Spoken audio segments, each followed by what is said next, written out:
మాజీ CM కేసీఆర్పై CBI case ఎత్తివేయాలని rally నిర్వహించిన BRS నేతలు.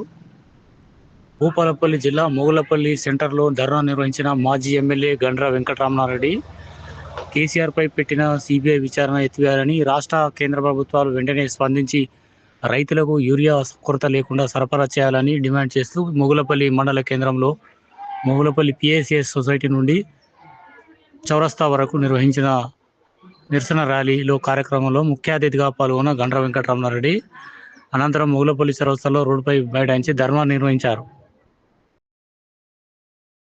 ఆయన ఇరిగేషన్ మంత్రిగా మా గతంలో ఉన్న అనుభవంతో మాట్లాడుతూ ఉంటే దాదాపు 35 సార్లు అతనికి అడ్డు జరిగిండు. మంత్రులు జరిగిండు, ముఖ్యమంత్రి జరిగిండు, ఎమ్మెల్యేలు జరిగిండు, అడ్డు జరిగిన ఆయన చాలా జరిగినటువంటి విషయాలను కూడా వాస్తవాలు చెప్పడం జరిగింది. అయినా అన్ని కూడా వాళ్ళకి సంతృప్తి చెందినప్పటికీ కేసీఆర్ని ఎట్లయినా ఇరికియాలి, కేసీఆర్ని కూడా ఎట్లయినా బ్లేమ్ చేయాలనే ఉద్దేశంతో నరేంద్ర మోడీ, రేవంత్ రెడ్డి ఇద్దరు ఒక్కటై ఈరోజు సిబిఐ ఎంక్వైరీ చేయడం జరిగింది.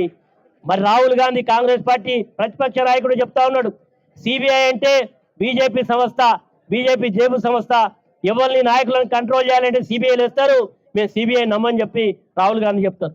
మరి ఇక్కడ మన ముఖ్యమంత్రి ఏమో కేసీఆర్ గారిని ఇబ్బంది పెట్టడం కొరకు సిబిఐని మేము వేస్తున్నాం, వచ్చి మీరు ఎంక్వైరీ చేయమని చెప్పి ఈరోజు చెప్తా ఉన్నారు. కాబట్టి మిత్రులారా, సిబిఐ చేసేటువంటి మరి దుశ్చర్యలను, నరేంద్ర మోడీ గారి యొక్క దుశ్చర్యలను, ఈనాడు రేవంత్ రెడ్డి గారి యొక్క అసమర్థ ముఖ్యమంత్రి గారు ఈరోజు ఎన్నికల హామీలు అమలు చేయలేకనే ఈరోజు ఇన్ని కార్యక్రమాలు చేస్తూ ఉన్నారు.